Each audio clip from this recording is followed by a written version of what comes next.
We've been doing this for a number of years, and the reason we do it is to show college students like yourself how the broadcasting world really works. You're all familiar with seeing the people that are on television, on screen.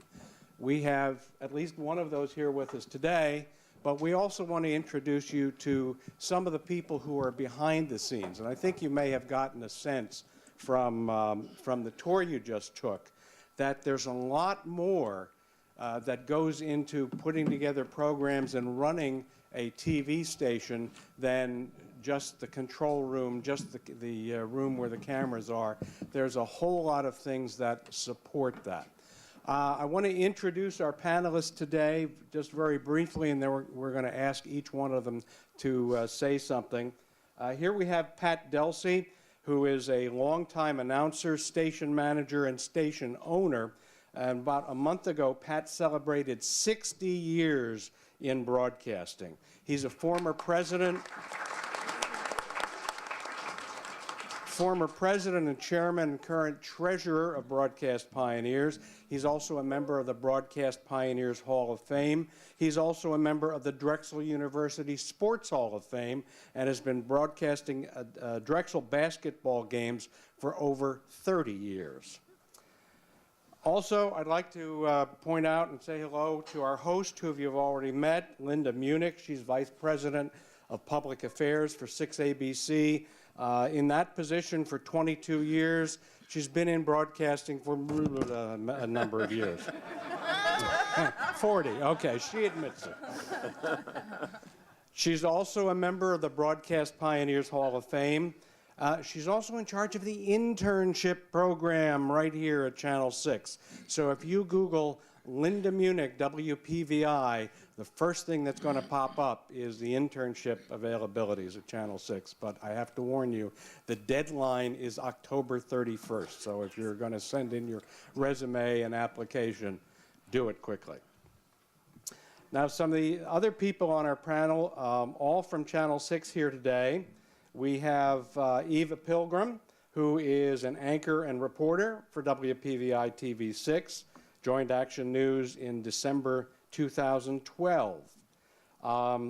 Maxine Crooks, manager and executive producer for WPVI. Rick Post, who's an engineer at 6ABC. Susan Stewart, a producer. Let's see, Maria Ionides, social media producer and creative services. And Nikki Hawkins, who's a programming producer here at Channel 6.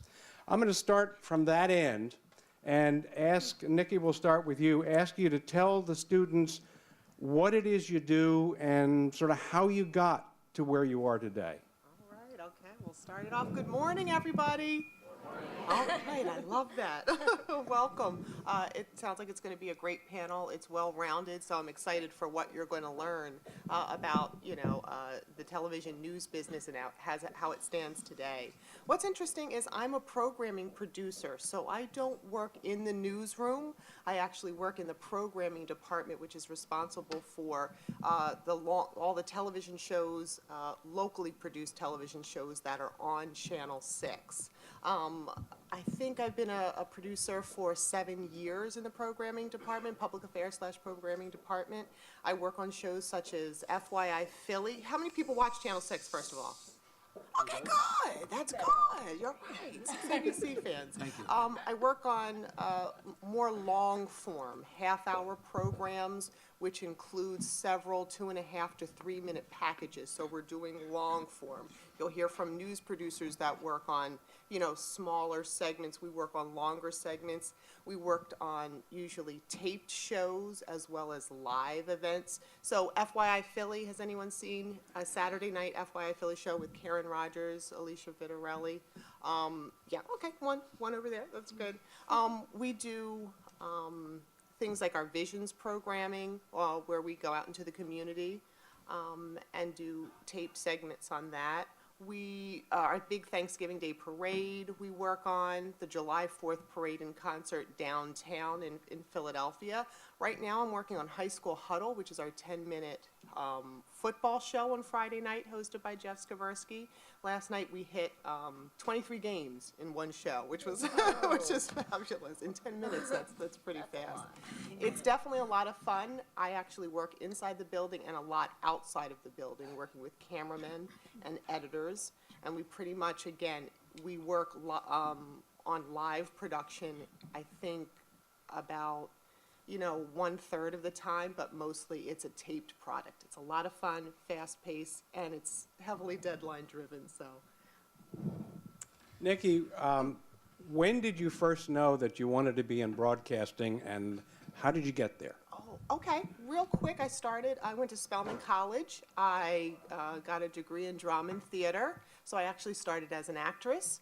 Lots of commercials, industrial films before there was the internet, and corporations had to talk to their employees about benefits and all of that good stuff, so they would show them films, industrial films. So I was a part of that.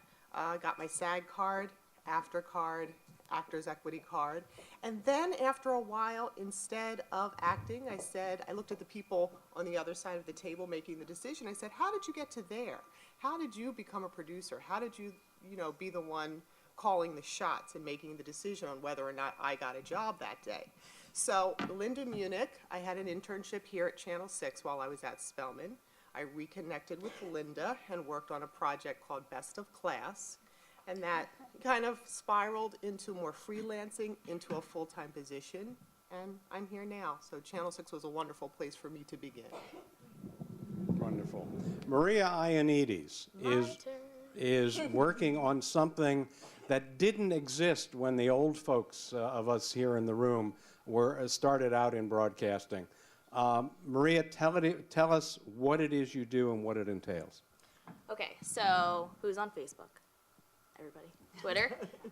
Everybody too? Oh yeah, anybody not? No, I'm just, so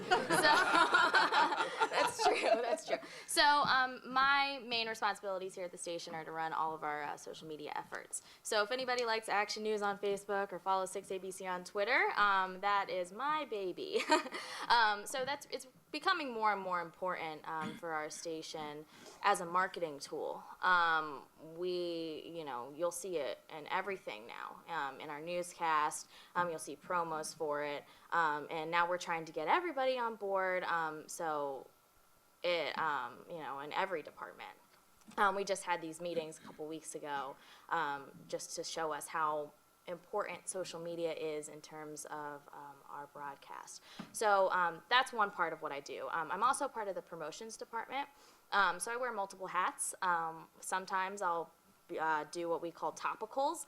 So there are teases for our newscasts. So we go down and talk to our news producers and we write the topicals teasing our newscast.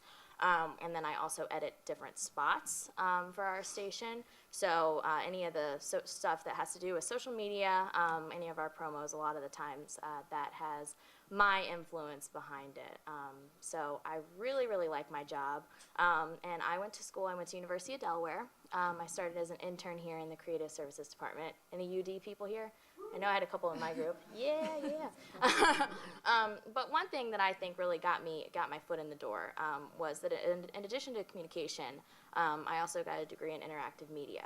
So I had a lot of the technical skills backing, to make me more marketable. I know HTML, and I know how to edit, and I know how to do graphic design. So I felt like I had a lot to offer. And then in the social media world, you have to be able to do all that. I have to be able to produce videos specific for digital. I have to be able to write good, teasable content that people are going to share. I have to be able to create custom graphics. And as you know, if you've been on all these platforms, each one is different. So you have to know how to tailor the content to each specific one. It takes a lot of research. A lot of my job is spent analyzing what works, what doesn't. When I first started, it was kind of in the beginning phases. I mean, we did have a Facebook page, we had a Twitter account, but there was no strategy behind it. There wasn't a uniform approach to how we do it. It was just kind of, all right, we'll do it when we can. Now they brought me in, and now we have a uniform strategy that we follow. And our main focus now still, or focuses, are Facebook and Twitter, because those are the biggest platforms. They have the largest audience, even though I'm sure you've heard of the, Instagram, Vine, all these other platforms that are popping up. But we are concentrating still on Facebook and Twitter because they have the most people on them. But yeah. Maria, what is it that a presence in social media does for a station like Channel 6? So what we've been learning, especially in the last few months, is that social media can make or break a television station. It correlates to ratings, on-air ratings, more and more. We found that people who follow us on social media are more loyal on-air viewers. It really builds a relationship with our fan base or viewers. Never before have we really been able to directly talk to our viewers, and this gives us an opportunity to. We can find out what they're looking for, and more they can participate in our product, which is something, it's huge. About a month ago, we had a viewer submit a photo of a bear on like a jungle gym in his neighborhood. So we saw it and brought it down to the newsroom, and we're like, this guy just sent us this photo on Facebook, and then we did a news story on it. And that was all because of a viewer interacting with us via social. And I mean, it's really building that relationship, and it's a really huge marketing tool for us. So. Great. Yeah. Thank you very much. Sure. Susan Stewart, a producer here at Channel 6. Susan, what does a producer do? Might be easier to say what don't we do. Okay. I have found it's probably easiest to say that we are responsible for a newscast, not only from the moment, that first quarter, the open that everybody knows, to the tease beforehand, till you hear that last chord at the close, and everything in between. We choose, and executive producers like Maxine help us choose what goes on the air and in what order, and we have to keep it in order, and that goes from the beginning of the night. I say night because I did the morning show this morning, but you have to decide what goes in what order. Like this morning we had the 4-alarm warehouse fire. It was breaking news. There was a huge warehouse that encompassed a whole city block in Trenton. That's a huge story.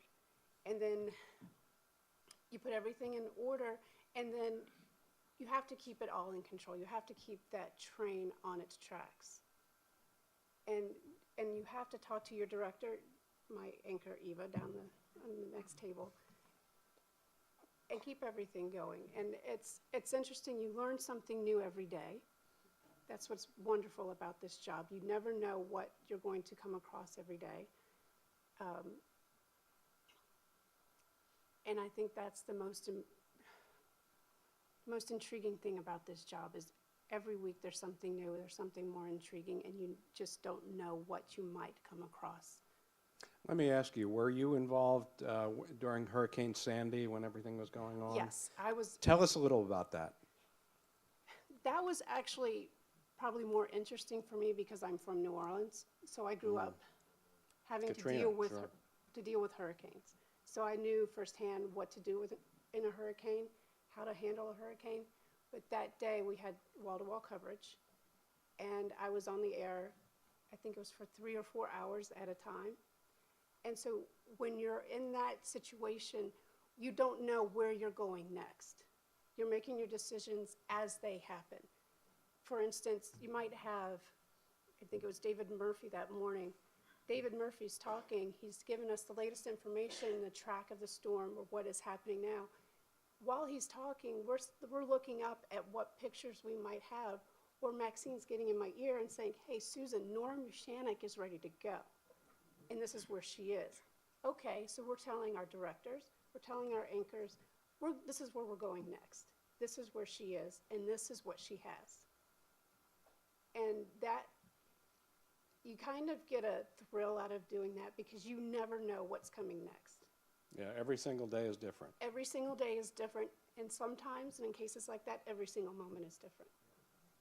And on that day, as the hours progressed, we started getting some of the pictures, whether they be live or video. And as Maria pointed out, people were sending things via Facebook, on Twitter, and a lot of people were sending us pictures through the web on they're taking pictures on their iPhones.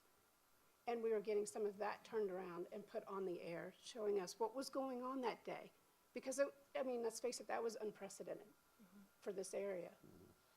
And hopefully that will never happen again. And we do that with snow coverage as well. And people send us their pictures. And like Maria was telling us, that's another way for us to tell the people what is happening in your world while you're sitting at inside your home trying to deal with a potential disaster. And you don't know outside of your little bubble what's happening maybe 10 miles away.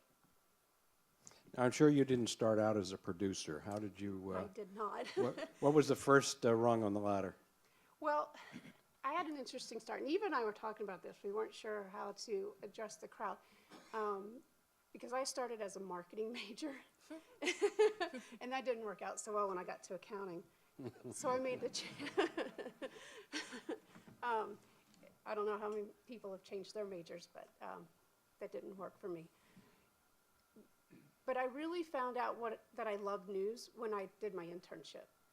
And I started at WWL in New Orleans, and I loved it. But I didn't start out as a producer. I started out, after that internship, I started on air.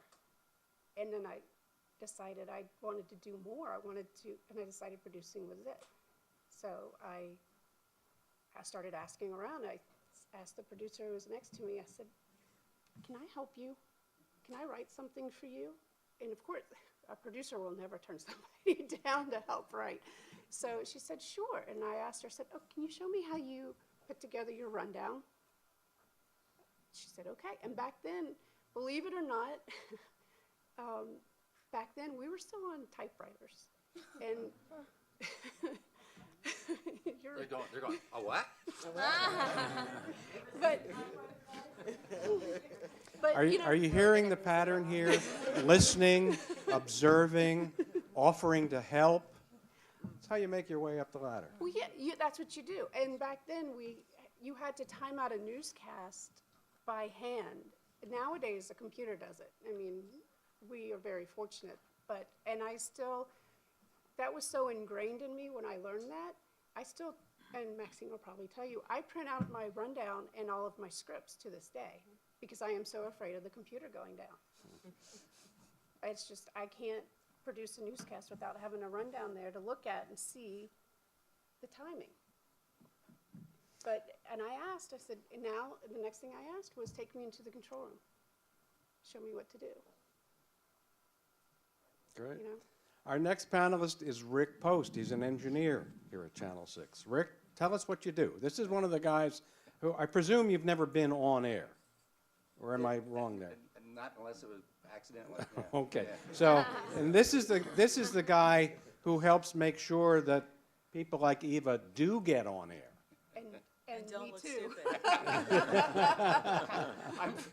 I'm from the dark side. I'm the one who knows where the wires and how they all hook together. I very rarely get involved with any of the production side or any of the in front of the camera side. Never, ever, hopefully. And but I'm the one that makes I'm a support guy. I'm the one that when she wants something like you were talking about the hurricane, and that was just a day where you thought you were going to do one thing and everything else what the heck, and you were searching for. We had crews out there in really tough conditions trying to stay on the air. We had satellite trucks hiding behind buildings so they wouldn't get blown over, and we had crews that were dealing with wet cameras and all the like, and that all factors into what she has to do because and what everybody has to do because now they're struggling to find, who's out there, who can we get to, and my job is to try to help them get it in and let them work with it. So we do a couple different things. In this organization, we have two engineering groups. We have the on-air people that work downstairs and control everything that goes out of the building and what you see. We have the news engineering guys who are responsible for all the resources that the news department uses. So if we make sure that the cameras that the crews are using are working, we make sure that the trucks that they're driving have air in the tires, have, oil in the engines, and that the equipment works. And we make sure that the satellite trucks can get up and get down off the satellite, and the stuff that's in the building is working too. So that's sort of my responsibility. If I do my job right, it's easier for them to do their job. So it's pretty much what it is. And if I don't do my job right, they're all looking at me wondering why. So. Well, how often do you not do your job right? Well, you're still here, so you're still here, so that sounds pretty promising. Not ever. It happens occasionally. So. Thank you, Rick. Next, I'd like to introduce Maxine Crooks, who's manager and executive producer at Channel 6. What's the difference between a producer and an executive producer? A lot more responsibilities, I would say. An executive producer is in charge of the daily news content. You're in charge of what the producers do, what the writers do, kind of everything that happens in the newsroom. So Susan, as she says, a producer would put their format together. Our job is to look it over, decide what the content is, whether or not we like the way it's arranged. We're also responsible for dealing with the reporters, coming up with story ideas in the morning. We start our day with a morning meeting, well, with a conference call at 7:15 in the morning, really. And then we come in and we do a morning meeting where we discuss story options. And then from there, assign the reporters to stories and work with the producers on a daily basis to get the news on. Work with all of the departments, including Maria's department, including programming at times, depending on the story. So we are in charge basically with the overall content, making sure that Action News stays Action News and stays on track. And how did you get there? Where did you start? How did you get there? Well, long time ago. No, just I went to LaSalle, which is not. It wasn't at that time. LaSalle wasn't exactly known for communications, but I at the time wanted to be a writer. I didn't envision being in news, but I ended up working as a production assistant at KYW Radio. And from there, I got on-air stuff and then came to 6 ABC as an overnight assignment editor. Once I got here, I was intent on going on air, but I think after a while you realize that that's not really where the action is for me, so I decided I wanted to produce. It took me a while to get there, but I went from the assignment desk to associate producer, and then long-time associate producer, field producing. Then I became a line producer like Susan, working with Susan, as a matter of fact, producing. And then from there, I decided I wanted to be a manager. So I was promoted to executive producer, I think it was 8 years ago. And that's what I've been doing. It's challenging, but it's a lot of fun. And I really can say that it's not exactly the career path that I had envisioned, but it's a career path that I've embraced, and I enjoy the process of dealing with news and dealing with people, and the product when we get it done and get it done right. It's fulfilling. Thank you. Pat, I'm going to skip over you for just a minute. We'll come back to you. But now I'd like to get to Eva. Tell us how you started in this business. Well, I was a chemistry major. Right, I know. I did do well in chemistry. I didn't drop out of my chemistry major. I was minoring in journalism, and my professor told me that a local TV station needed someone to do their website. And I was kind of a techie geek at the time and could write HTML like Maria was talking about. So I helped build one of the first websites for a mid-market station in the country. And I was writing little stories for it and doing web forms and all that stuff back in the day. And so they grabbed me one day, the news director, who I'm pretty sure didn't know my name, and she said, "Hey, you intern, go out with that photographer." And I was too scared to tell her that I wasn't an intern, that I was actually an employee and I had work to do. So I just went. And turns out, That's a big secret in broadcasting. Someone asks you to do something, do it. yeah, I figured I'd just tell my boss, she said to go, which I wasn't even in the news department at that time. But so I went, and it was this father who had killed his 8-month-old daughter. And I was so stupid, I just knocked on the door and started talking to him, very kind of naive, and he confessed to me that he had killed his child. It was February, ratings. I come back. She thought I was a rock star because I'd come back with this confession. And about an hour later, the father was charged. So then she told me that if I wanted a job in the news department, that I could have it. And I realized that I would have to take about a $5 cut in pay to do that. So I continued to work part-time on the website because it paid better. And then I produced the weekend newscast in Columbia, South Carolina. A long and winding road, right? Yeah, no. And then eventually, one of the girls I worked with at the station there got a job on air in Bluefield, West Virginia, and told the news director that I was not too shabby, so he decided he would hire me. And I did everything there. I produced, I edited, I was a photographer, I was a reporter, and I did it all at the same time. But it taught you a lot about the business. It makes you appreciate the other people that you work with because you know how hard their job is. So you have to remind yourself on that some days when they're calling you, asking you questions, and you're like, I don't know, because you understand where those questions are coming from. Great, thank you. Linda Munich. I think all of you said hello to Linda at the beginning of our session this morning. I'd like Linda to just talk a little bit about what you do. Okay. Do I need this? Can you hear me? You need it. Okay, great. Director of Public Affairs here at 6ABC has evolved over the years. Right now, I manage the internship program. I am responsible for making sure the station's license is protected by responding to FCC needs. They have laws, that govern us. They have regulations, and we do reports for the FCC on a quarterly basis. We have still four studio programs that come out of public affairs. They're generally on early in the morning. Puerto Rican Panorama's been on for 43 years. Our perspective shows, which give you a sense of the concerns and the issues facing people in Delaware and New Jersey, those are two different shows, are on a weekly.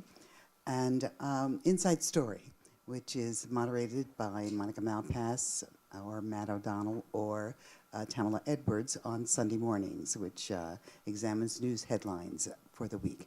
So those programs currently come out of public affairs. And we have a public service library, PSAs. Everybody pays attention to those messages, right? When they air. Well, they're in the mix of commercial breaks, so they're looking better and better these days. They don't pop out at you like, what is this anymore? People are getting more sophisticated in producing PSAs. So that is what I currently do. I am wrapping up my career. I've been at this for 40 years, and I've been privileged to be able to stay in this market. And I was on air for quite a number of years, but all of you are much too young to have ever seen me. You saw me. It's a thrilling business if you fall in love with it. I have lived through and had the excitement of working for Action News when we had the move. I had to cover the big conferences downtown.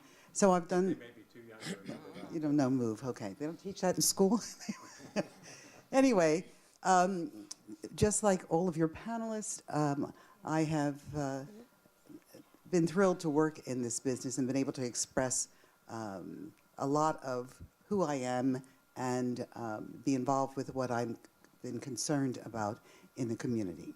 I'm majored in music at Temple University, theater minor, Temple's in the house, yay.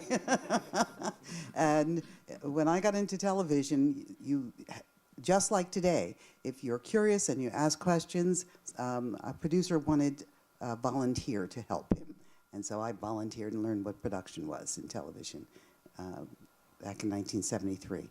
But it's a business that you need to keep up with. You've had an example of all the various expressions here, and I think that if you self-critic, then you'll know where you'll fit in. Don't be afraid. Go forward. Okay, don't sit down just yet, because I'm going to start with you on the next question, and I'm going to want each panelist to answer this question. Looking at those bright, eager faces out there, what is the best advice you can give them about getting into broadcasting? While you have the opportunity, depending on what you want to do, hone your reel, watch television, see who's getting hired, and see what is outstanding about how they perform. Do not be limited in what you know. As those who are in my group, I said, you know, if you come here, we still give a test to reporters. You still have to know who all the political leaders are. You need to know how to spell and construct a sentence. Most people here, if you have misspellings and stuff, they'll throw your resume in the trash. So get the best advice you can get. Be interested in the business so that you know what goes into it, and be an interesting person. You can't be interesting unless you're interested and digest what's going in the world around you. Thanks, Linda. Eva, same question. I can vouch for that test, by the way. I took it. It's not a far memory since I just was hired here in December. It's a packet like this big. I'm not even kidding. And you have to write the stories in it, and then there's these questions that seem pretty obvious, but when you're nervous on a job interview, sometimes they're hard to remember. So just keep that in mind. A lot of news directors and a lot of TV stations do that these days. I think the best piece of advice I could give to anybody who wants to work in TV news is to learn to write well. I think if you can write well, you can get a job almost anywhere in TV. Someone will hire you to write. And then you can weasel your way into the job that you want. I mean, the first time that they let me at my first station do something more than just the web, I just kept coming back and doing it even when they didn't call me in, because I wanted them to ask me to do more because I wanted the chance to do it. So, and then read everything.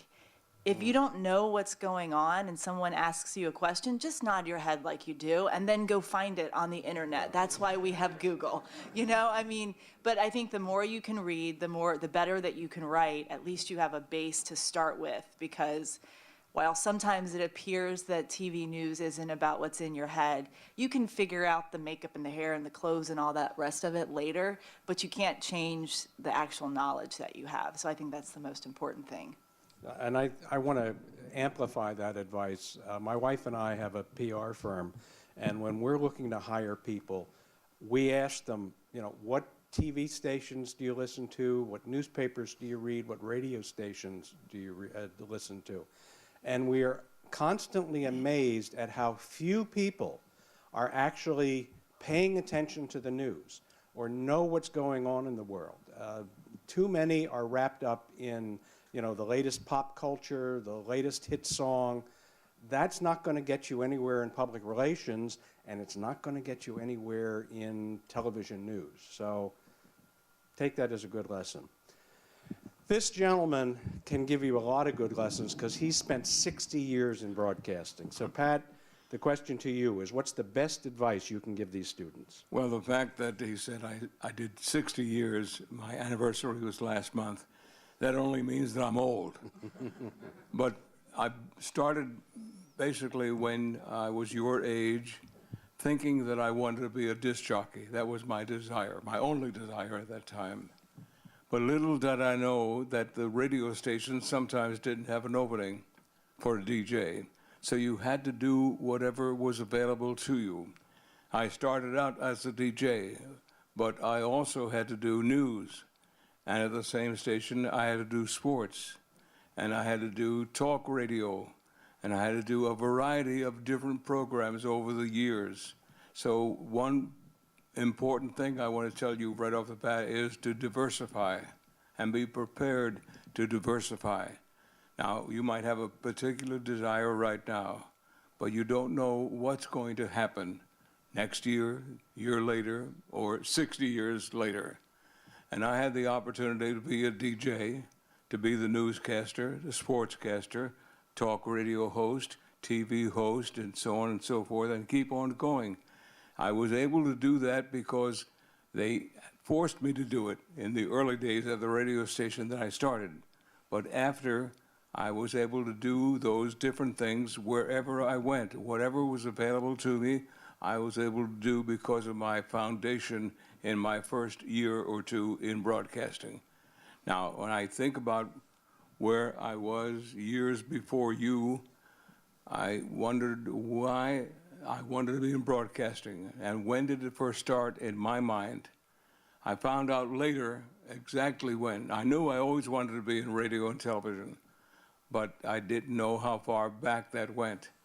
When I was in 8th grade, I was 12 years old. I started early in my life, but I was 12 years old, and my teacher, the 8th grade teacher, was a nun who had a special project of her own. It wasn't something the school required or did. She did it for herself, for her own edification. She would pass out a form in the beginning of the year asking you what you wanted to do in your life. And then when she met one of her former students years later, she would ask what that person did, what she was doing or he was doing. And then she would go back to her file and check what that person said years ago. Fortunately, she saw one of the classmates of my class time, and she asked what that person was doing, and she told her, and she said, what about some of your other classmates? Do you see any of them? And she mentioned me and that I was in radio broadcasting at that time. So she went back to her form. And apparently, I didn't know this till then, I put in the form the question saying, what do you want to do in your life? I had put radio and television broadcasting. And that's the first time that I knew that it went back to when I was 12 years old. But it's just one of those things that, again, be prepared to do everything in this business. And you had a listing of different functions, behind the scenes, in front of the scenes, in front of the camera, in front of the microphone. Be prepared to do any of those jobs. I first started, I didn't know I was going to be a newscaster. I didn't know I was going to be a sportscaster. I would say most of you are from colleges in the area. I did broadcasting football and basketball games at just about every college in the Delaware Valley. I didn't know I was going to do those things. And starting way, way back, it was just in broadcasting radio. Today, it's on the internet. When I first started, the radio station that I worked at could only be heard in the Philadelphia area. That was it. Today, and for the last 10, 15 years, we were streaming on the internet, on our website. So I would do a basketball game for Temple or for Drexel or whomever, and after the game, the player would come up to me and say, my mom and dad watched the games, they really liked it. And their mom and dad were from Lithuania, or from London, or from France. They were from all over the world, and they were watching the broadcast that I was doing wherever they were. It might be 4 o'clock in the morning then, but they watched it, or they watched it later on a tape thing. So that, again, be prepared to diversify. You're going to enjoy this business if you like it, and I'm sure you're here, and that's one of the reasons you're here, because you like it. Good luck to you. I wish you 60 years of broadcasting. Thank you, Pat.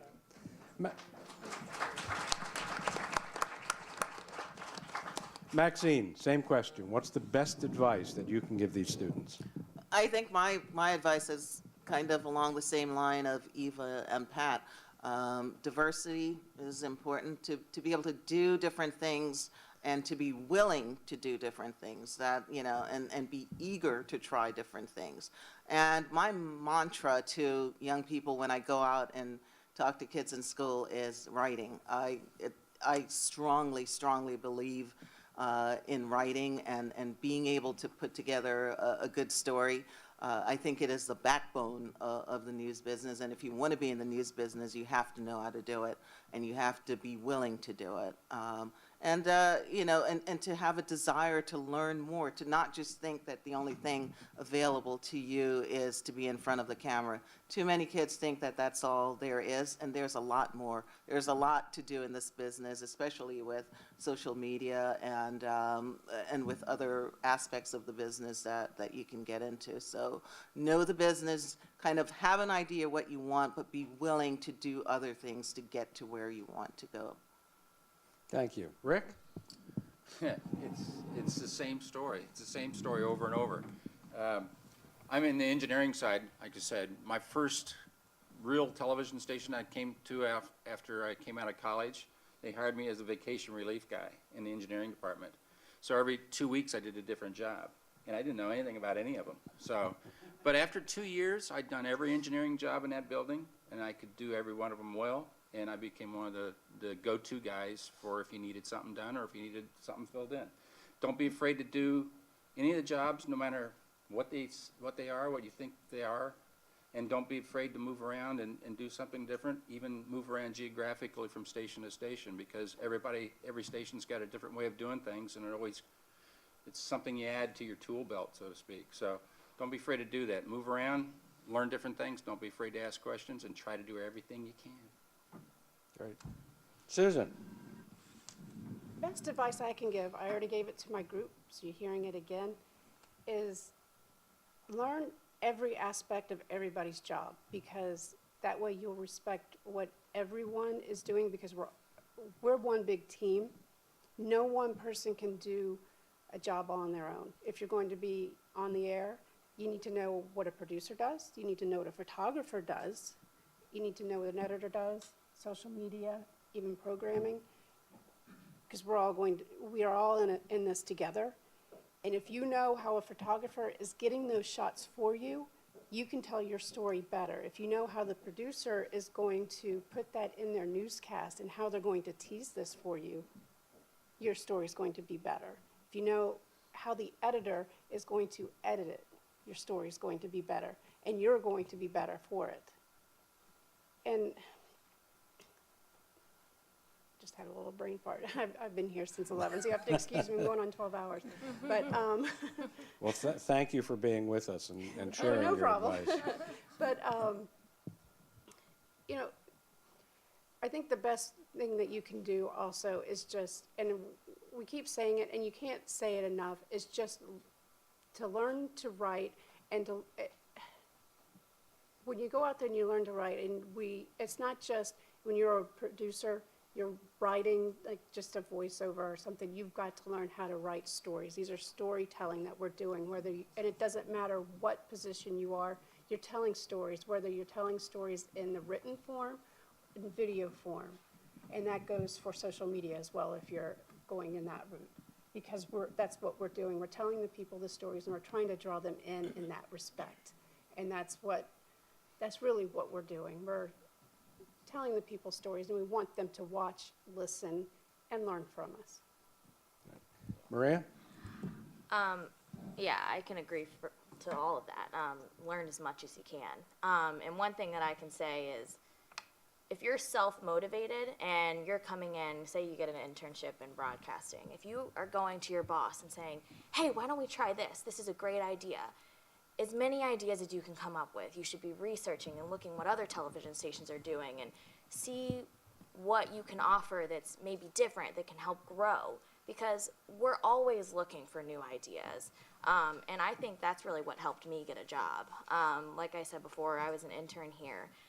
And while I was an intern, I just kept going up to my supervisor saying, hey, I noticed that we're not doing this on our Facebook page. Why don't we try it out?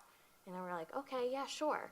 So we tried out these different campaigns, and I ended up getting a job out of it.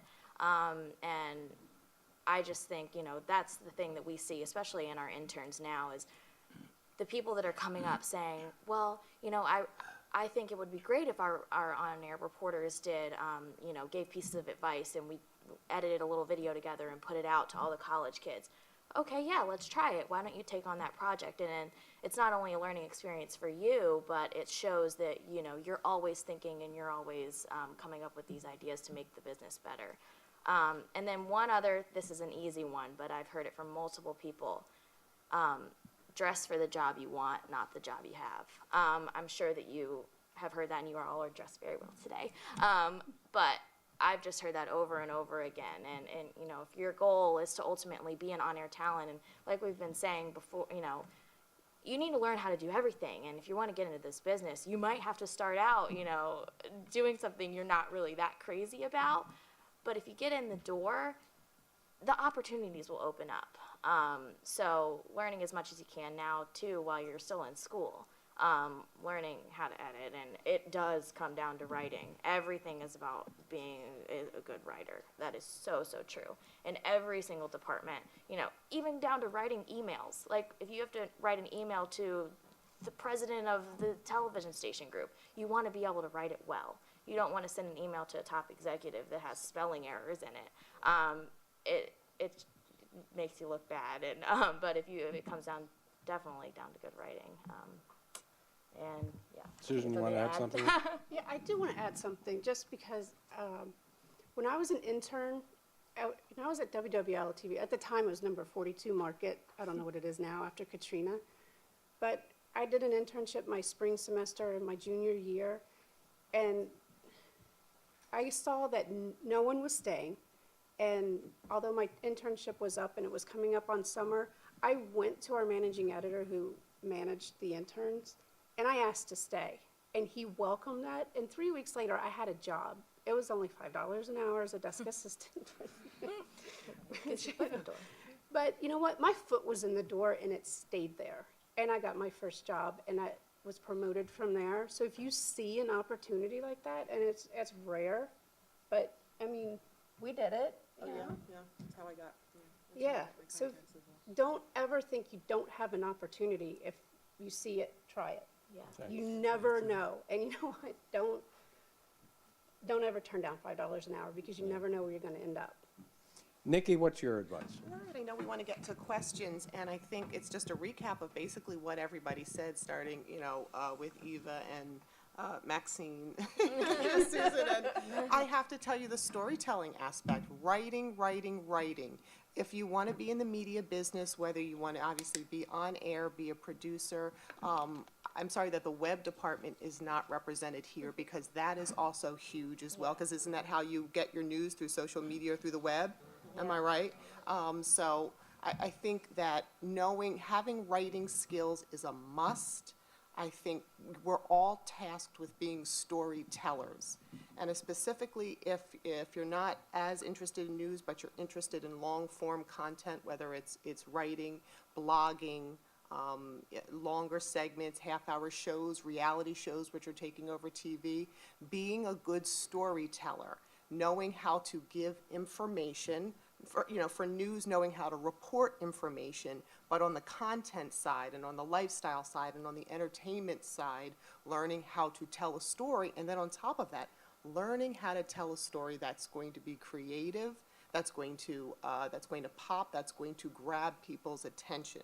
So that's truly important, basic skill, gotta have it, gotta do it. And the last thing on internships, Linda has been a part, we work closely with Linda on internships. We literally have 4 or 5 interns in our programming department alone. So I think we work with the most interns in this station. I've been a producer for 7 years, so it must be 100+ interns that we've worked with. We can tell from the first week of an internship who is going to fly in this business. You hear what I'm saying? From the first week of an internship, sometimes the first day, sometimes the first interview. We know, because students come in with a passion for what they do. Understand this, there's a flow. Everywhere you're going to get an internship, there's a flow, there is a workflow. It's your job to observe, it's your job to jump into that workflow, and you do that by making yourself known, not annoying, known. Okay, not annoying, known. And you're going to be helpful to the people in that department. This is a deadline-driven business. It's very fast-paced. You're working with a lot of different people. But if you jump into the flow, you make yourself helpful to the people in that department. You will be invaluable. They will see you as opposed to tolerating you. I'm sorry if I'm being blunt. But they will see you, and then your talents will come out. Make your talents clear. If you like editing, if you like writing, if you're a great researcher, or if you have creative ideas that come out the box, or if you're fabulous at social media. So observe at an internship the flow of the department, jump in, and be extremely helpful, and doors will open.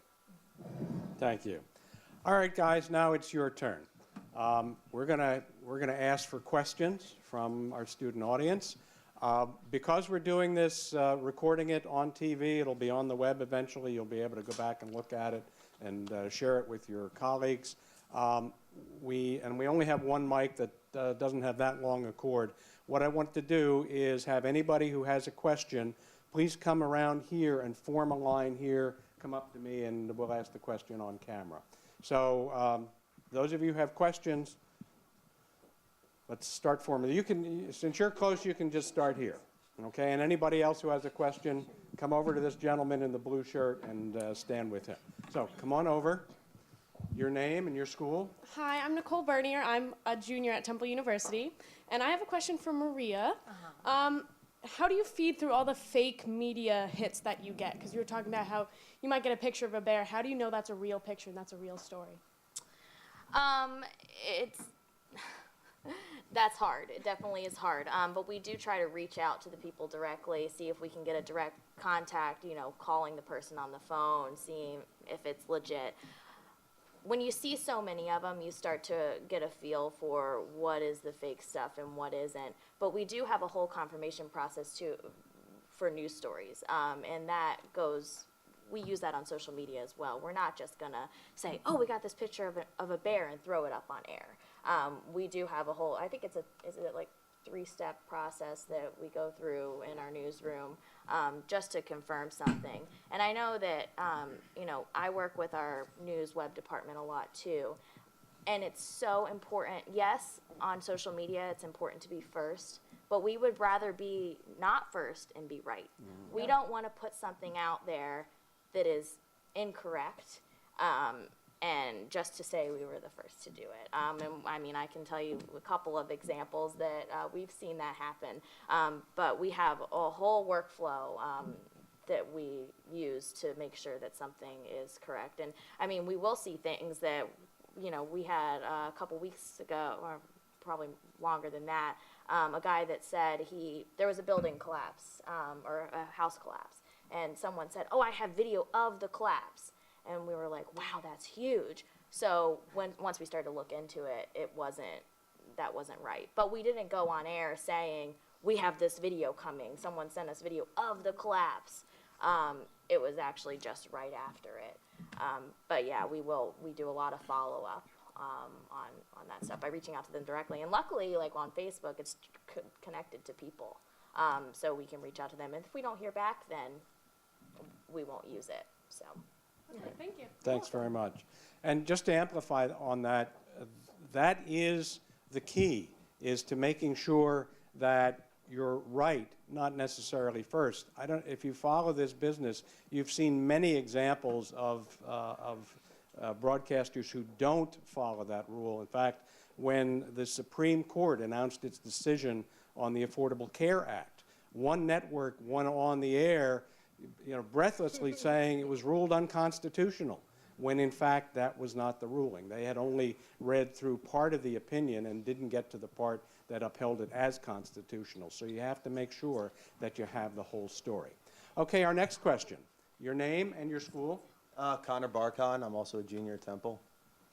My question's for Maxine and Susan. Can you sort of like walk us through what your day is like as a producer, like from beginning to end, sort of what you do? Let Susan start talking about what she does as a line producer. I can tell you about what I guess I did this morning, or since he wants both of us, maybe on like a typical Monday or Tuesday, since we work together on the noon show. Because she oversees the noon on those days. And the day starts, I come in, obviously go through the emails, but I start going through our wires, the AP wires, taking a look at what's out there. And I get a feel of what potentially we may have to cover. And like Maxine mentioned earlier, we start our day with a conference call, which encompasses the noon producer, which would be myself, and all of the executive producers, and either our news director or our assistant news director who runs the conference call. And they tell us what was covered overnight, and that usually tells us what the morning reporter did, and anything that happened overnight, any crashes, any shootings or murders or spot news. And then we go over what we potentially have for the day and what we'd like to cover for the noon. Yesterday, I believe we covered the guy who ran down the museum steps. And that's what Catherine Scott did for the noon. So that gets the day started. So I start building a newscast for the day. And when Maxine comes in and she goes over the conference, they come in and they have a 9 o'clock meeting. And that kind of gets the day started for the rest of the producers. And there's any update. And when she comes out, I usually have my rundown, which is basically it tells everybody, Rick in engineering, my director, what I want to have in my newscast, and we'll go over it and make sure that everything is copacetic and everything's in the right order that we both feel is correct. And basically until noon, it's a bunch of writing and anything that happens. And in the noon, things do happen. Sometimes it can get a little crazy. Like Maria said, a house collapse can happen, shootings, accidents, and whatnot, and we'll change accordingly. And then when you go on the air and take care of the on-air process. And like I said earlier, producer is responsible for everything from when you go on there and when you go off. And things don't always go as you planned. Sometimes, and she has panels where she can call me on my headset, Susan, we have some breaking news. It's like, okay, here we go, is usually my response. Because, things can do and will happen. And, you hope for the best and prepare for the worst. One of the most interesting and enjoyable things about this business is that there isn't a typical day. You went to Temple, you said. I broadcast football games for Temple. One year, we were invited to the special game in Tokyo, Japan. I never thought I'd be going to Tokyo to do a broadcast back to Philadelphia. It was Boston College and Temple University, but the Mitsubishi people wanted to bring NFL football to Japan. So they started by inviting college teams to play their regularly scheduled game, but to play it in Tokyo. And that's what we did. We went there. The stands, 30,000, 40,000 people, were all Japanese people. We have photographs which make it kind of interesting to see a stadium full of Japanese-looking people who were broadcasting. We were broadcasting the game back to Philadelphia. To most of the people, they were at that time, they weren't football fans, so it was a different kind of a game for them. And if the play went longer than 30 seconds, they stood up and cheered.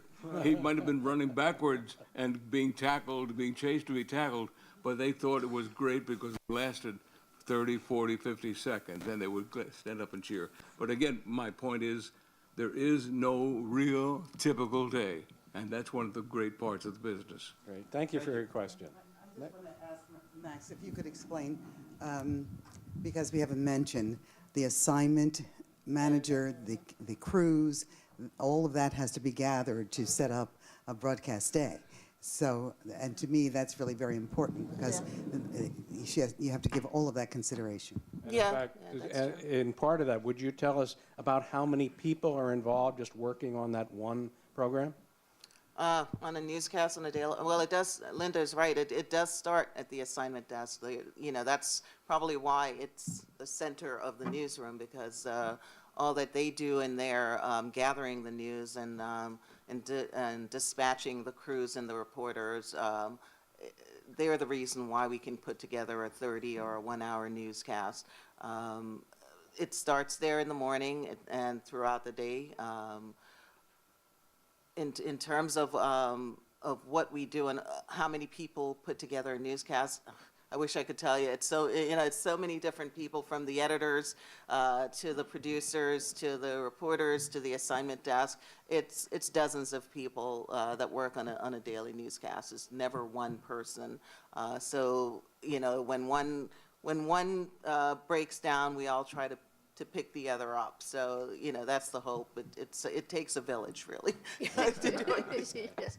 It really does. Thank you. Our next question. Name and school? Hi, my name is Matt Enright. I'm a senior at Villanova University. And I have a question for both Eva and Maria.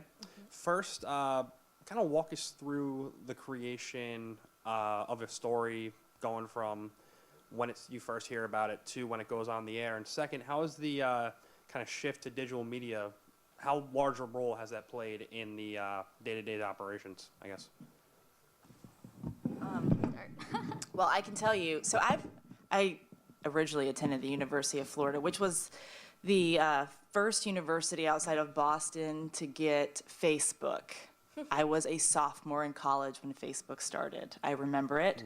My original Facebook page still has my ufl.edu address. So when I first started my first 2 TV jobs, we did not use Facebook at all. And then all of a sudden, these like random people that I didn't know started friending me on Facebook, and I wasn't sure if I should friend them or not. So I did, because it was Facebook and we didn't know better back then. So then it was kind of overrun with all of these viewers. That was probably 2 years into being in West Virginia. And then by the time I got to Charlotte, which was my 3rd TV job, we were required to do Facebook every day. I got to Indianapolis, we were required to do Facebook and Twitter, and then the station decided that we should all do blogs 3 times a week, because they had found numbers that proved that that kind of interaction that shows a little bit more personal side of you makes the viewers like you as a person better. So we were having to come up with non-news topics to blog about. Well, my whole life was news. That was all I did. I literally woke up in the morning, went to the gym, reading the newspaper on the treadmill, then into the station for the story meeting in the morning. It was trying to come up with not ditzy, dumb, girl-sounding things to blog about, So that it changed, and it became a situation where they wanted, as we mentioned before, we needed to be first. They wanted it, and Twitter counted all of a sudden. If you tweeted it, you were first. And they would say, we were the first ones to bring you this story as breaking news. And they wouldn't tell you the whole Twitter part, but that became one of the taglines that they would use. I will say, though, I covered the Dallas Super Bowl a couple of years ago, and started off the day on just like a fluffy story about, oh, yay, the Super Bowl, everyone's having fun. And I ran into this couple who couldn't get into the football game because their tickets were no good. And all of a sudden, we were in this crowd of probably 100 or so people who were shaking a fence, screaming, Jerry Jones sucks, and the NFL is yelling at us that they're going to pull my NFL credential and I'm not going to be able to cover the football game or ever cover an NFL event again. So I call my news director. I'm like, I don't know what to do. They're going to yank us out of here. He goes, I need you to tweet it. I'm like, what? Tweet it. I'm like, so he has me tweet it, and then he has all the stations in our station group retweet it. And then he called one of his buddies who worked at ESPN, so he would tweet it. Next thing we know, every camera at the Super Bowl was there. And all of a sudden, we were fine. They didn't mess with us anymore. So, and he got to say that we were the first station to break the story about the tickets being messed up at the Dallas Super Bowl. So he was very, very pleased with himself. So there is a balance between, there's that pressure to be first on Twitter, but there's also some usefulness in Twitter to kind of protect you sometimes as a journalist to what's really happening. So not only were we tweeting, but then all of a sudden all the fans are tweeting, and then you have this backup of, look, this is what's really going on and you're safe. As far as the story, starting from the beginning to the end, Action News does things a little different than some of the other stations I've worked at. Reporters in some markets have to actually go to the story meeting and pitch ideas. Here, we just email them in, and then the minds that be decide what stories are for the day. And you're assigned a story. It's not quite like broadcast news where you're given a manila envelope with all your information in it, but you are told what your story is, and then one of the managing editors or executive producers will tell you that they're your point person for the day. And this is what they expect from your story. Here's your, for now, designated live shot spots. So it'll be somewhere between 4 and 6:30. If you're doing 1, 2, 3 hits, it just depends. And then you make your calls, go out on your story, start working on your story. They call you, they have a meeting at 12:40. And they decide, and that's when everything changes almost every day. So they'll tell you at 9 that you're live at 4 and 6. And then based on what you give them in the update, many times they'll decide that they think your story stinks and they don't want you at 4 and 6. They only want you at 5:30. Or they'll decide that your story's so amazing that they now want you at 4, 5, and 6. And you better get to work fast. And can you please pick up this extra element? Sometimes your story changes in the middle of the day. I was in Delaware the day the building collapse happened, and I got a phone call. I think we had just pulled into a Wawa gas station, and they were like, get back to Philly now. There's a building collapse. We need you on in 45 minutes.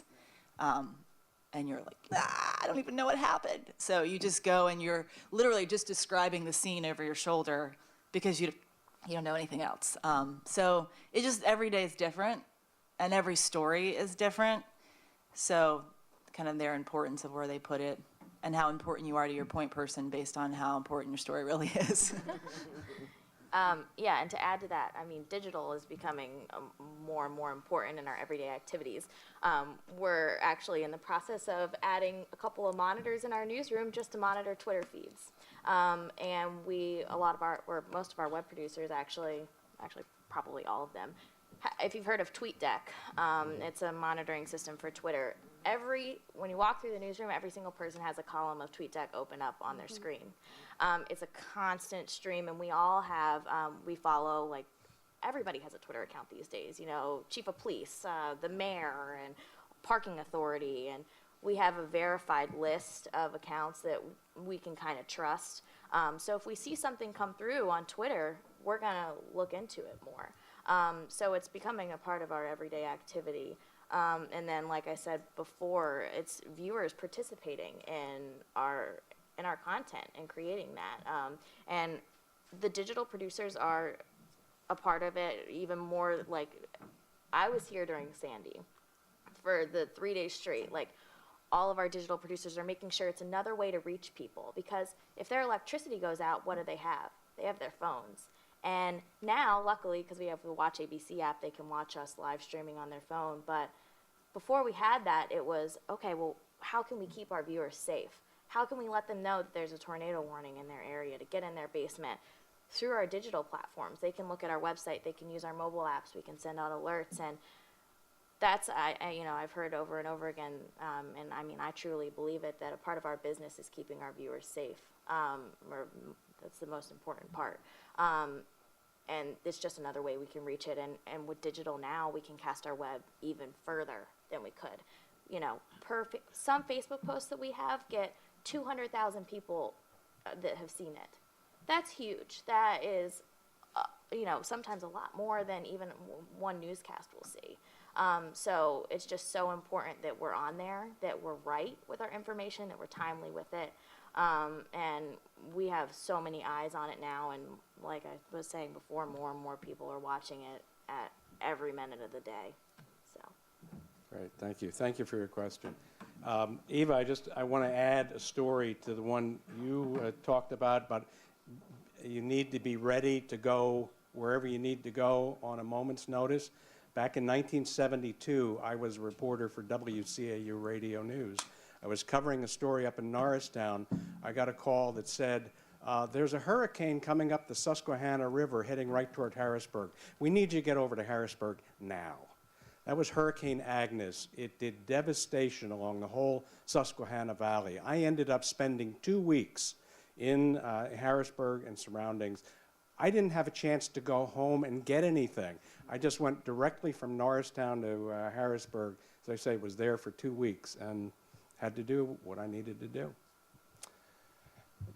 Young lady, your name and your school. My name is Jessica, and I'm from Bloomsburg University, and I am a senior. And your question? This is for Eva and Susan. What would be your advice for someone who wants to be on air, getting their foot in the door, getting that experience, and then moving on from there? Do you want me to go first? Want me to go first? You go I first? don't mind. The first thing I tell everybody, if you want to be an anchor, don't tell anybody at first. Yes. It pigeonholes you into this category of people where producers, managers, other reporters and anchors look at you and go, oh God, we've got one that just wants to be on TV. So don't ever tell anybody that. That's my first rule of thumb. Even if you really, really want to be an anchor, work on your storytelling.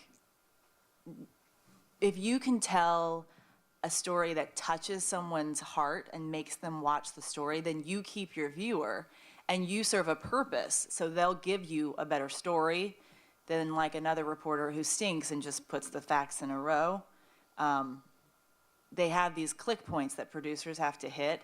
So sometimes they'll put certain stories at certain places in order to hold the viewer to the 15 or to the, they want to get to a certain point. And so if you can't hold a viewer because your voice is terrible or your story is boring, then, but I think if you can learn to tell a story that really connects with people, and there are kind of like major themes in life that we all relate to. That need as like kids to like make our parents proud. If you can like find that theme in a story, or the tragedy, the community coming together, that like feeling of absolute low to absolute high and like being dependent on someone else. It's never like something that someone really wants to do. Like kind of pull that feeling in. There's just several themes that kind of transcend all types of people, socio and economic classes. And if you can learn to tell stories that hit on those emotions, then people will enjoy your stories more than anything else. Susan? She's right. First of all, don't say it. Be a reporter first to learn how to storytell. You think about it, Eva reports during the week. Jim Gardner, Rick Williams, Shirlene Allicott, they were all reporters first before they became anchors. And if that doesn't tell you, when back at WWL, after my internship that I made into a job, I was up for an on-air job, and the person I was up against, all she wanted to do was be on air.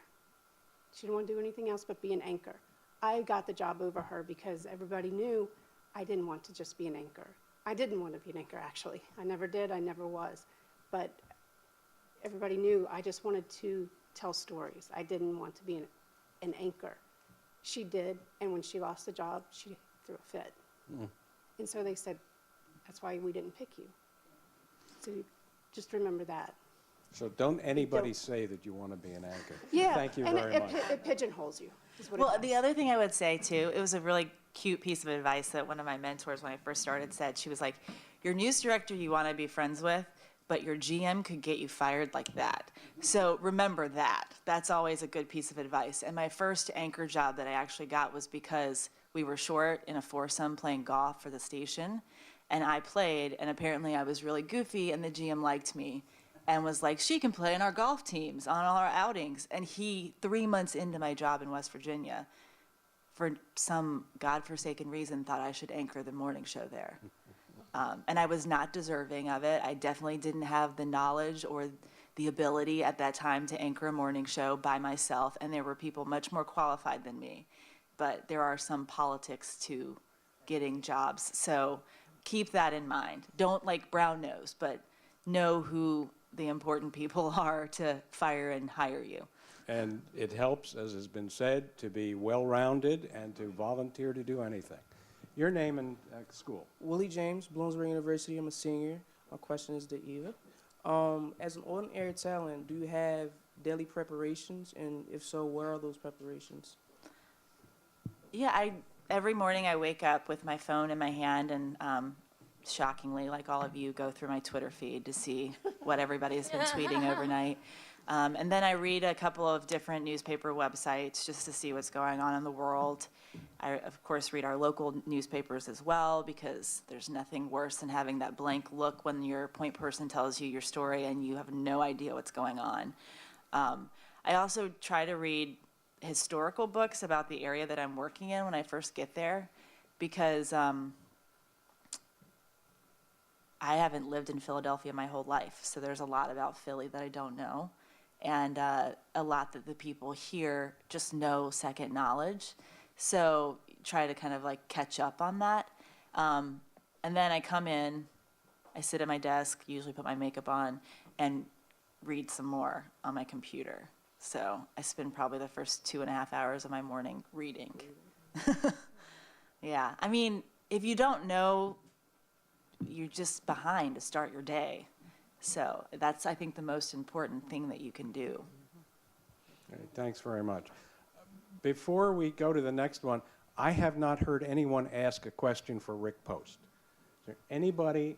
Come on, there's got to be someone here who's interested in engineering has a question. Yes, come on up here real fast. I want to make sure that everyone gets sort of, not equal time, but at least some representation. I had the engineering guys with me in my group, so. Well, if we have to, your name and your school. My name is Kishroy Spencer, Temple University. Yay, Temple. Yeah. Well, I was actually going to wait till the line went down a little bit. For Rick, what was the most technical, challenging part of the job? The most technical, challenging part of the job? Yes. New technology as it comes in.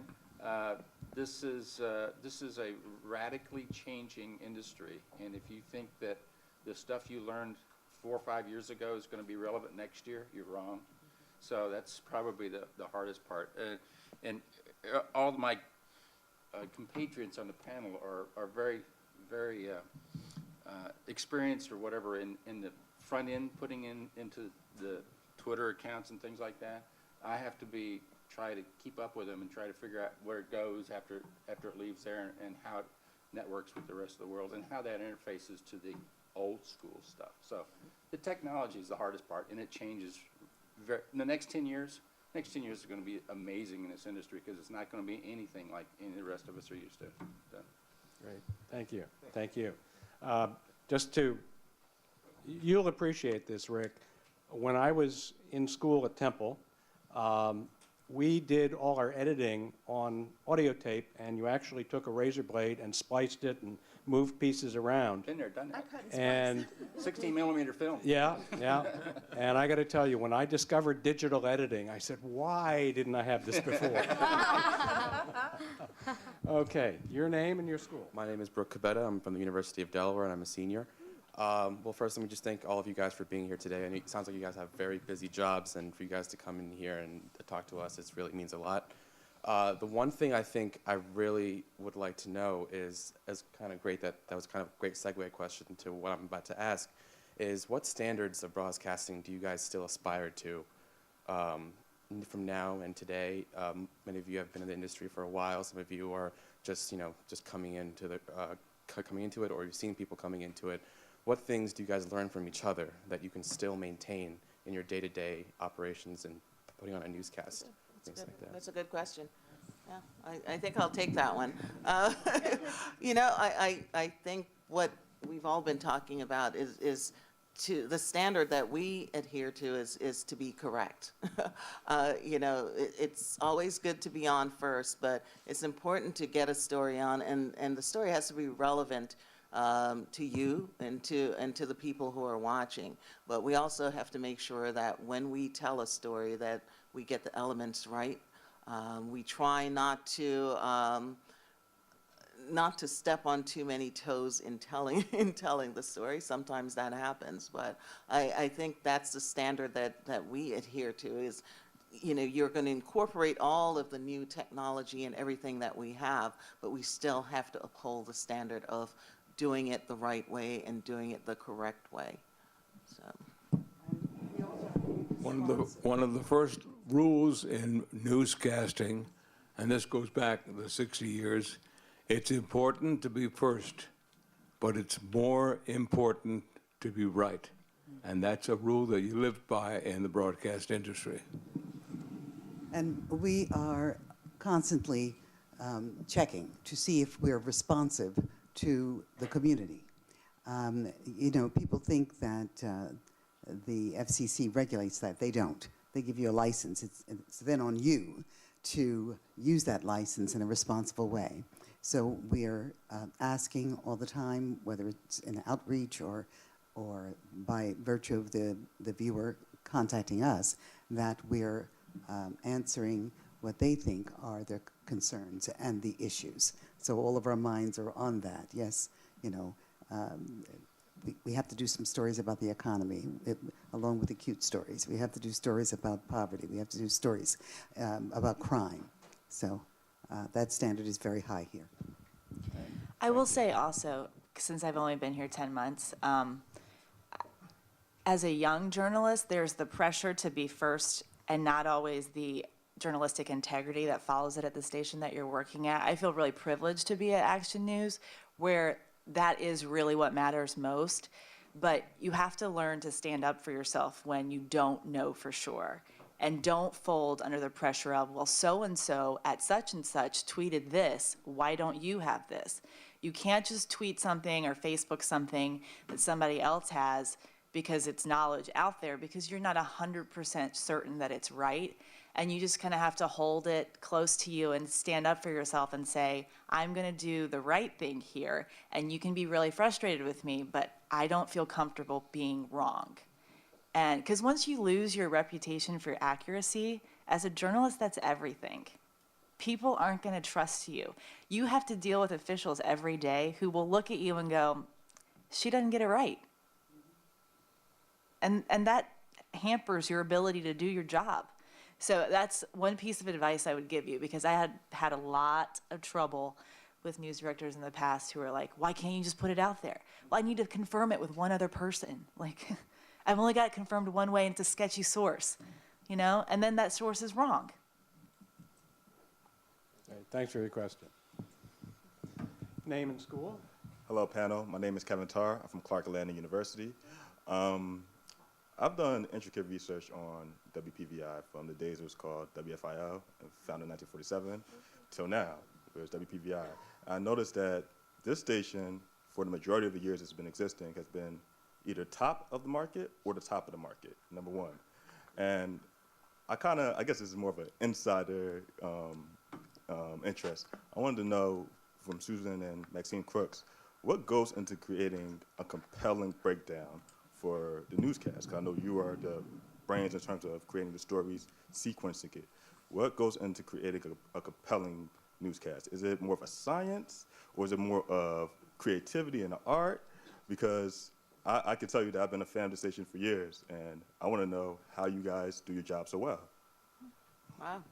Thanks for telling us that we do our job so well. We're always happy to hear that. I don't know if there's a science to it. I don't think it's so much as a science as knowing our audience over the years and knowing what's important to them. When we're doing a newscast every day, what we think about, first of all, the big story of the day. Why is it the big story? Why is it important to people?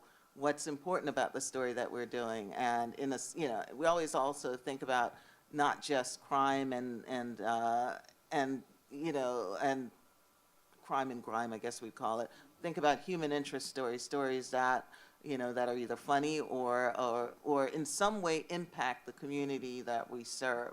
And I think that's the art of Action News, is that somehow over the years we've been able to stay in touch with the audience out there. And I think part of it is a lot to do with the people that we have in front of the camera as well as behind the camera. Somehow even people as new as Eva coming in seamlessly kind of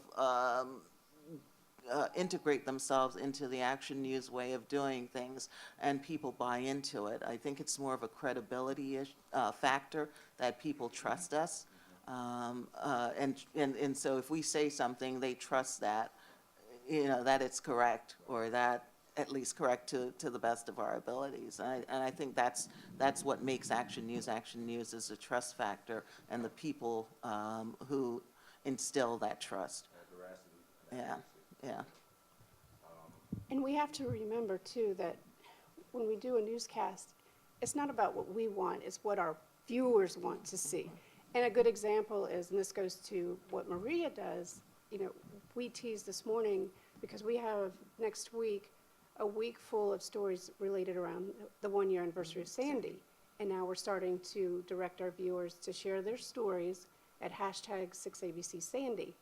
And that incorporates our viewers. We're asking people to share with us. So it's not just, hey, we're 6ABC, you're the viewers, you're two separate things. It No. makes everybody, it Interactive, makes you yeah. feel like you are part of us.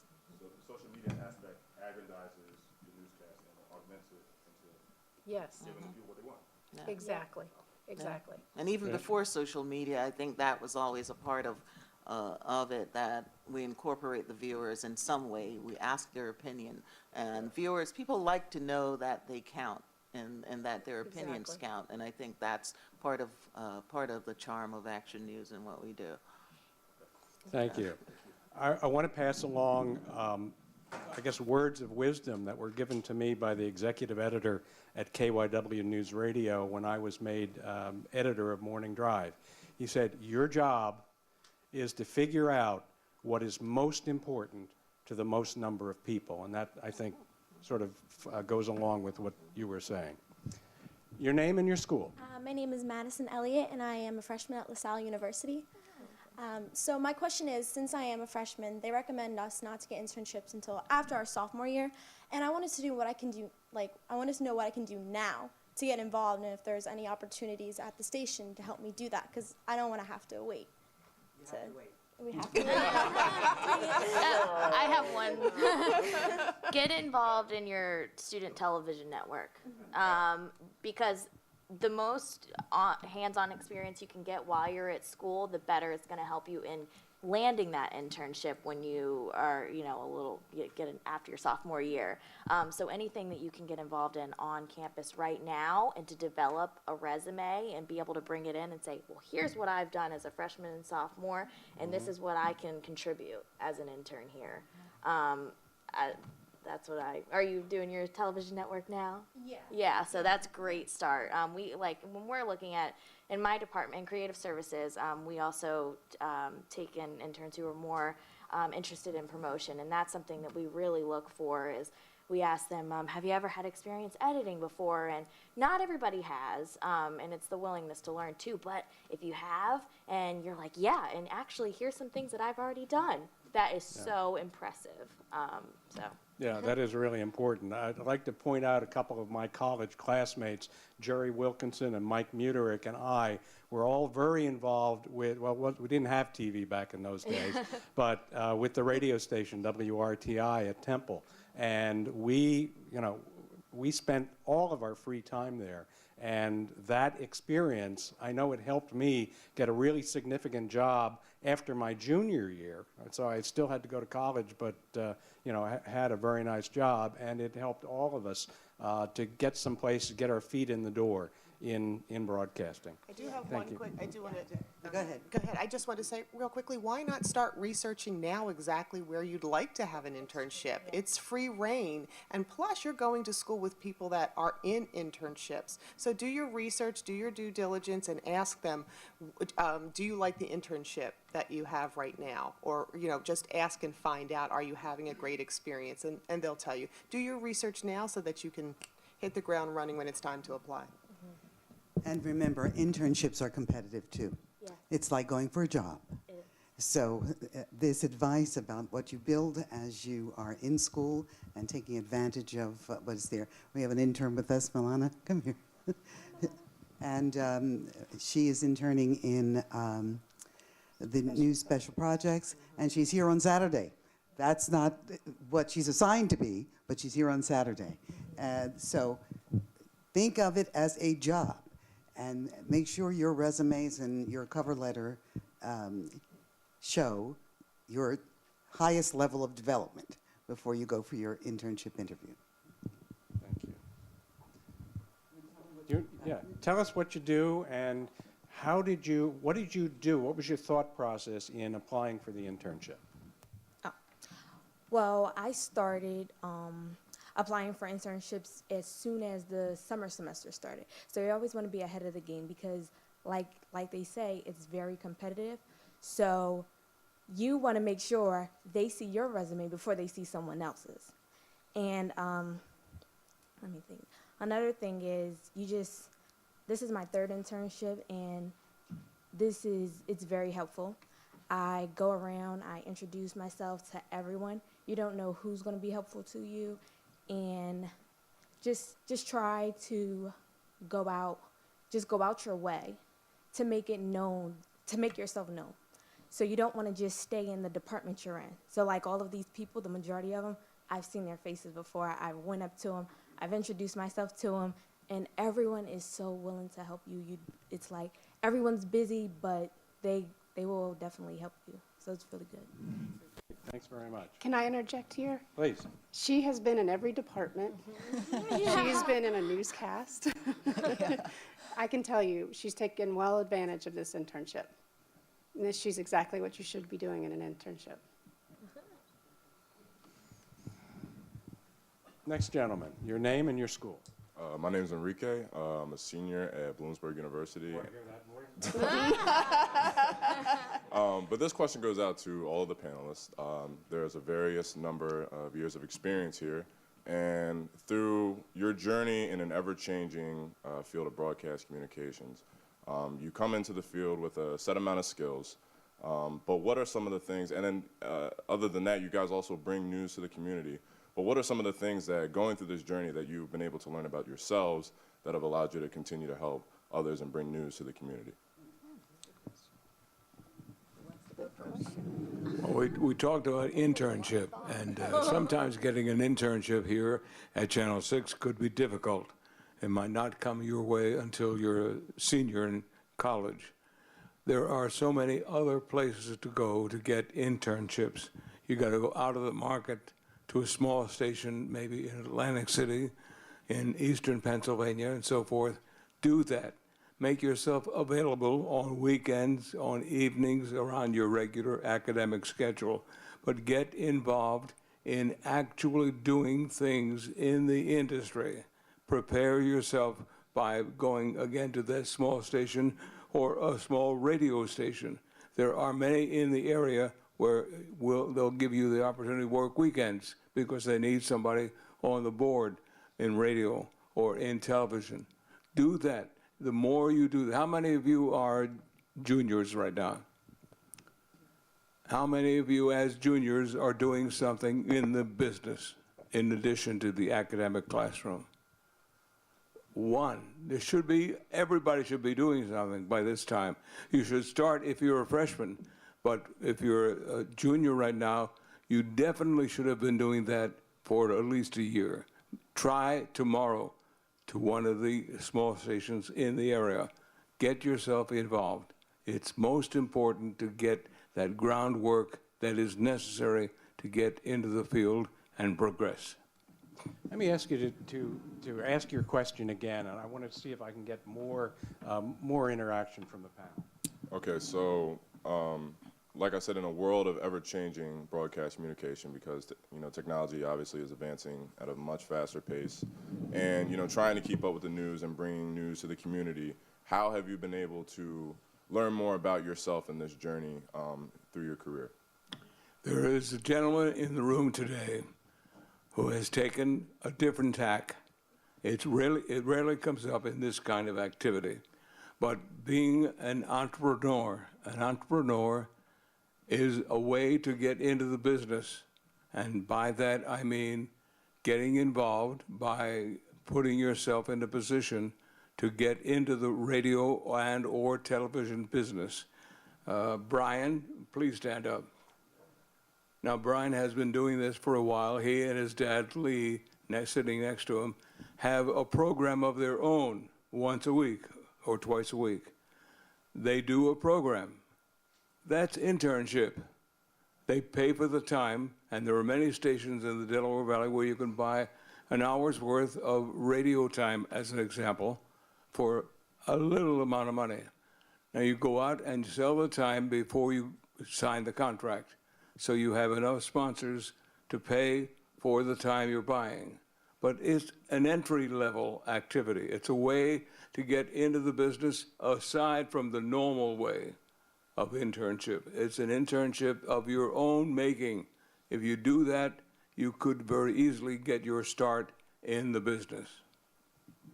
Nikki, let me ask, yeah, go ahead. I just have to say, it's a wonderful overarching question, young man. I think what I learned about myself is that I was always a people person. So, I'm always saying hi to someone. I'm always first to extend my hand. I'm always first to find out about their story. So I found out that I was naturally curious about people. I'm naturally curious about their stories, their backgrounds. So I realized that I am a storyteller. I realized that where some people on the panel are tasked with, staying in the station, writing stories and writing information that comes to them, I've been tasked to go out and interview people and to tape the stories outside, bring them back and create a story and broadcast it. So I realized that I like creating, I like storytelling, and I like interacting with people to get those stories. So it's a little bit different what I do. But that's what I learned about myself, and it's been a great career. And, I was kind of thinking along the same lines when you asked that. It always feels good, as some of you or a lot of you probably learned, when you go out and volunteer. It feels good to help people. And in this business, you get to do that every single day. And for my job in particular, I'm interacting with people directly on an everyday basis. And that's what I like. I like to be able to say, someone will write in and be like, that was my friend's husband that, was found missing. Did they find him yet? Yeah, they found him. Here's what we know about it so far. It just feels good to know that you're there for people. And like I was saying before, in severe weather situations, to be able to let people know. And, if you can just say, feel like you're a part and maybe even saving people's lives. We're not in the medical profession, but informing people and letting people know what's going on. And if that's something that you enjoy, this is definitely the business to be in. And if it comes down to that, and every single day, that's what makes you like your job. You're there and being able to help people and go about their lives and give them some joy too. That's, I think, why a lot of people love our newscasts too, because we're like family. That's what we hear. In my department, we go out on these events and people are like, I feel like I know Cecily Tynan. And you're like, I remember she just had her baby. And we're like, well, okay, it's like you've been best friends with her for 10 years. We just, connecting with your audience is something that, you really learn about yourself. And you're a people person, like Nikki said, so. Thanks. Thank you, everyone, for coming out today. On behalf of Broadcast Pioneers of Philadelphia, I'd like to thank Linda Munich for well, I know it's not over, but it's for allowing us to use the facilities, for bringing this great panel to us. I hope you all found it interesting, informative, and please give our panel and our host a big round of applause.